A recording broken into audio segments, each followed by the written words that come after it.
Sanibonani football lovers, welcome to Sporty Bongs, igama lami Mbongi Nkosi. I hope niyaphila nikahle. Nginiphethele indaba la of what is happening currently eNaturena. Ungakhohlwa ke ukungilikeela nokusubscribe to the channel if you haven't subscribed. Danko. Yeah. It was reported ukuthi Kaizer Chiefs, it seemed like ukuthi they are offered Ismail Torre ukuthi nangu thathani mi mahala, and now Kaizer Chiefs seems like they are trying to weigh their options with okay, since we only have many defenders and on that center back we do have a backup, because I think right back they have Ukunika, and not right back, right center back we have Ukunika, we have Msimang, we have Miguel, and go left center back we have Untotli, and we have Aiden Makad. But now they are weighing the option ukuthi they want to monitor the situation of Roshan Totli ukuthi injury yakhe izohamba iphele nini, because they are trying to see ukuthi okay, if it happens that it is going to take longer than they've expected, it simply means ukuthi now they will try to rope him ukuthi bamthathe, because they will have someone that they know very well ukuthi he can add value to the club, especially considering his age, and they want to see ukuthi ku CAF Confederations irani yabo yohamba iphelele. So they are considering that ukuthi if we continue, then again that's where ukuthi okay, we'll try ukuthi as in let us sign him, because we know very well ukuthi Torre is a prospect player, and if we are taking long to act, other teams will snatch him, even though it might not be a huge loss. But I'd say Guti, we know very well Guti Kunika is on his last year on the contract, so obviously a replacement can do for Kaizer Chiefs, can help them to prepare now. Okay, we'll find him a replacement, because maybe Kaizer Chiefs are also waiting ukuthi i-contract iphele yaga Thabo Mloisane from Stellenbosch, because we know ukuthi naye season yakhe yokugcina le. But now the only thing nje maybe abasayibheka ukuthi okay, let's look at the foreign quota ukuthi okay, we might sign him and not register him if the foreign quota is not full, because indaba kaGodaro mina ngiyazi ukuthi ime kanjani, angifuni ukuqamba ama-fit, because I don't want to be spreading lines ngitshela abantu ukuthi Kaizer Chiefs register as a local player uGodaro, because abakaze basho lutho bona ngaloko, yabo. But we have to understand ukuthi okay, now since the player have been offered to you, do you sign him, or you just allow him to find another club of his choice, because he's a free agent, he can sign anytime, any moment with any club. But Kaizer Chiefs can be the best destination for him, especially after knowing Kaizer Chiefs was looking to sign him before he went to Banyas United Arab Emirates. But now the only thing Kaizer Chiefs are millions kushukuthi they have to see ukuthi kule situation ga Roshan Totli baphelelaphi, because we know very well ukuthi injury yakhe was supposed ukuthi iphele manje ngo-October, but ngazathi sekulinda ukuthi kuphele unyaka. So if we gonna stall ukuthi simsane, they will take him, and then sorting scaling access ukuthi clubs don't wanna sell for Kaizer Chiefs, yabo. So let's act fast and then so regret ngendlela. Sakhuluma ngako ke indaba zamasayina nani. We know ukuthi there's a player called Neo Mayema, former Mamelodi Sundowns player, revealed ukuthi he did receive an offer from Kaizer Chiefs, but it seemed like ukuthi yena as a player personally he wanted a growth, and that will happen if he had to move away from Kaizer Chiefs. So not the Kaizer Chiefs, but it's South Africa. That's why we see him playing at Tanzania, and it was a good thing. But you all know, there's no such thing, because obviously Mamelodi Sundowns wouldn't allow him to sign for Kaizer Chiefs. but the best option for him, because he wasn't even playing Mamelodi Sundowns, was to go to a club whereby is outside of the country, whereby they know very well with the Kaizer Chiefs won't get an opportunity with bamsane. But since he signed a 1-year contract with Isimba SC, it simply means at the end of his contract there's an option to extend. But if Kaizer Chiefs are serious about signing him, obvious, they can make sure they get the deal done. And another thing that can force him angadlali, it can be i-adjustment yakhe laphana and how he thought i-growth yakhe will be angeke ibe ngale ndlela uyafisa ngayo, because a new country and a new environment is not easy to adapt, especially whereby when you are searching for greener pastures but izinto zingahambi ngendlela. But the good thing he has Rushin De Roku there. Obviously they understand each other, they come from the same team, Mamelodi Sundowns. But the best thing now is for him to understand okay, if ngiyabuya mele ngibuyele eklabhini nje. But the Kaizer Chiefs, with the number of attacking midfielders that they have, and the mawubheka i-age yakhe umneo ungambona mfishane, but indala le yangwenya 30 years akusokudlala. But we know good Chiefs amaplayer na 30, how they get to accept them, because they think now they've gathered all the experience needed so that they can help the club. That's why we see players like Abu Maboyi, we saw players like Abu Gaston Sirro, being signed by Kaizer Chiefs because of experience. So Uneo having a winning mentality, coming from Mamelodi Sundowns, winning the league every season, and Kaizer Chiefs have been looking to sign him for many seasons, but they couldn't get the deal done.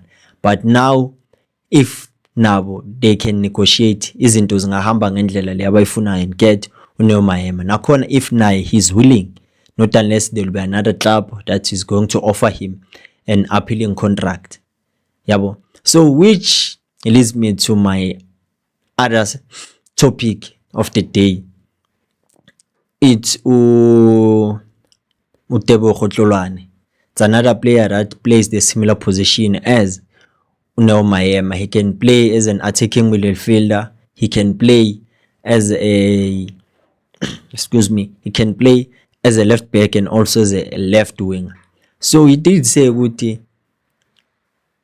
Umlefenseke wanted him to come at Naturen to play for Kaizer Chiefs, but isn't ayihambanga ngendlela, because yena ngokubona kwakhe it seems ngathi usola i-agent yakhe ukuthi yemphambanisele izinto yamfakela inhlabathi epolishini.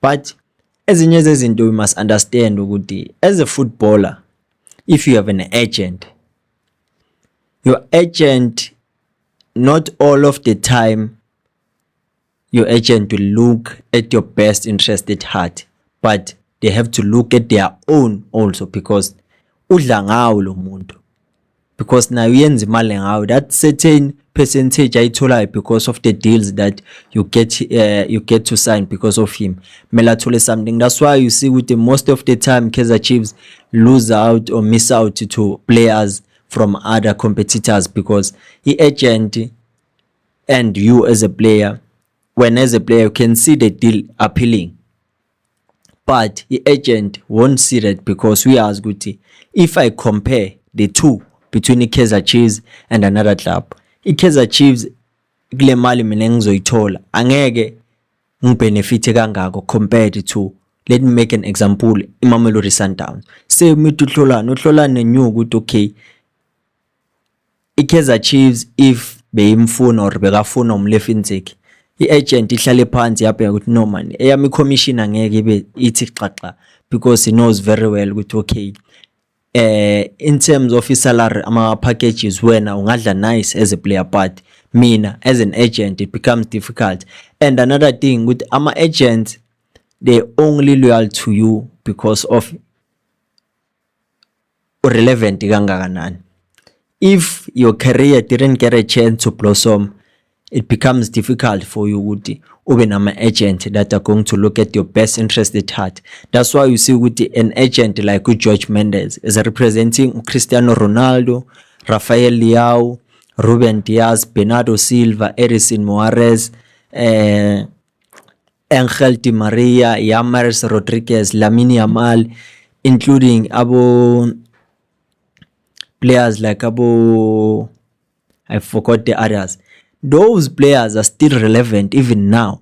That's why if you have an agent like that, he knows very well your relationship will be smooth in such a way even a transparency won't be a problem. But if you are no longer that relevant, transparency becomes difficult because you might find yourself you might get opportunities to sign with teams of your choice, but makabheka commission yakhe ukuthi no, ayengeke mina ngidle kamnandi, so he'd rather look for another club for you. So as he did say ukuthi usola i-agent, but ne-agent angeke ulisole at some point because it might happen ukuthi i-Kaizer Chiefs offer yayo bengekho concrete. That's why they've decided ukuthi asimise ku-Golden Arrows.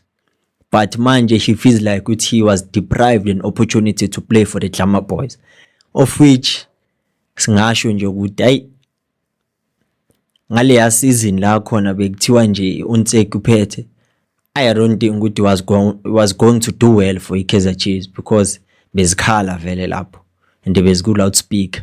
So ziyakhala ngempela because ama-agent at some point anokusibulala ispirit sama-player. Let's be honest about that. Uba usenhlanhleni nje if you get an agent that make sure ukuthi into zakho uyaziqondisa zihamba ngolayini, yabo. That's why at some point you have to understand ukuthi other players resort to making their family members ukuthi kuba ama-agent wabo, just like uMessi, his father, Neymar, his father. So kuba lula makunjalo because you know ukuthi umzali wakhe angeke akwenzele phansi. But amanye ama-agents it becomes not unless-ke under i-pro sport agents eka-Mike Makap, yabo. Naye-ke indoda umphathi wezindaba Mdudu, no, not Mduduzi, it's Umfundo Vilakazi, paper 2. Grootman Junior Kanye said something about Umfundo Vilakazi. Mfundo Vilakazi ukuthi he has a huge potential to become a star player like uThembi Nkosi-Lorch and uThemba Mshishizwane, of which I believe in that too. Because of what? He has the flair, he has that creativity, and he has his skill to do that.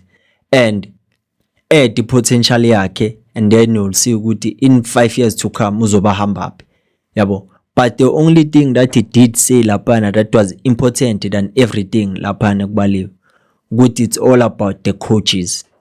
The coaches must be the one that will believe in him, give him that game time so that they know very well ukuthi they become patient with him in such a way ukuthi the more he plays, the more he's gonna mature with time. That's why bamnika ukuthi okay, makangafika ku-age like 25 years of age, that's where i-career yakhe izoqala khona ukubonakala ukuthi okay manje iyasukuma iyasimama.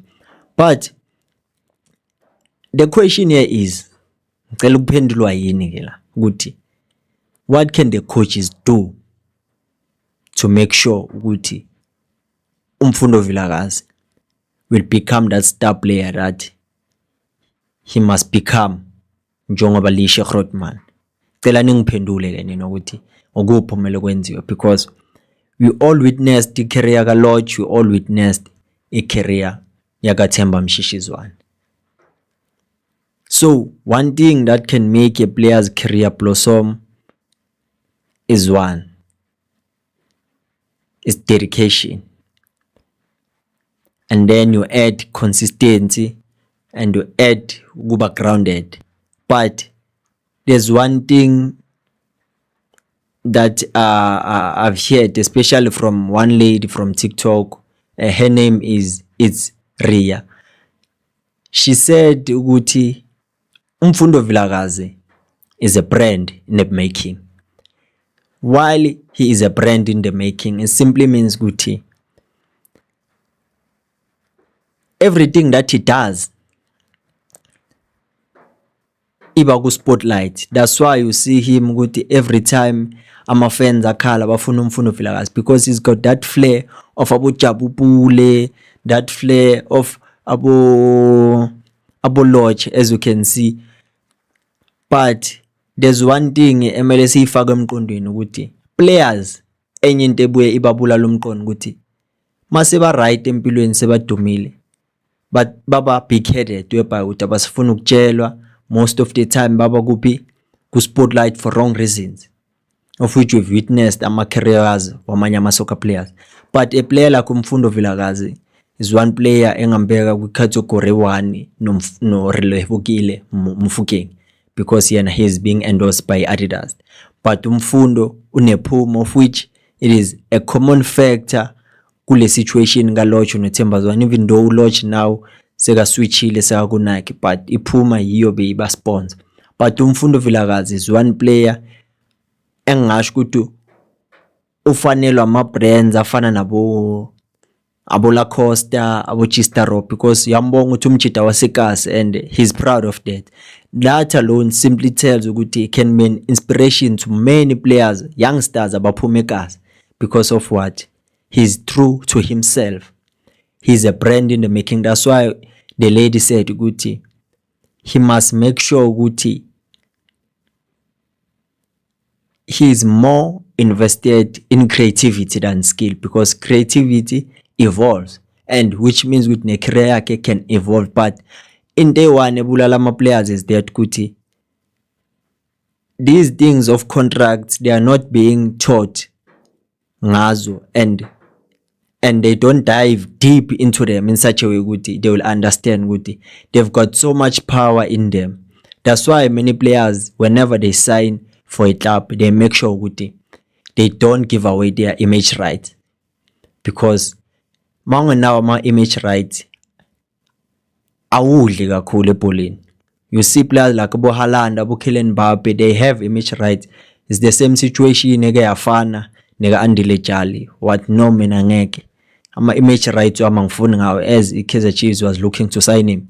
So players like Abo Mfundo mele bafundiswa ngento enjalo ukuthi in future they know ukuthi even if they get ama endorsements, i-bonds, they know very well ukuthi angeke bazithole ku situation whereby ukuthi they are being controlled about ukuthi mele uziphathe kanjani, about ukuthi when as a brand this is what you must do, this is not you must not do. But as an individual you must make sure ukuthi always stay true to yourself. That's why ukuthi those are the things ukuthi i-career yakhe mabafuna ukuthi iblossom mele benze sure bam advise ngazo, and make sure ukuthi everything that he does he must always know ukuthi ibhekiwe and ibhekwe ngesolokho. So he must make sure ukuthi uyiphatha ngendlela right that is influential to the youth, even to other upcoming footballers that are older than him, because you can see ukuthi he's making waves. I don't know what do you think about this. Ngakhohlwa ke bafethu, ucela ningishiye ngo like nango subscribe, and ungakhohlwa ucomment ukuthi what do you think about everything that I've said.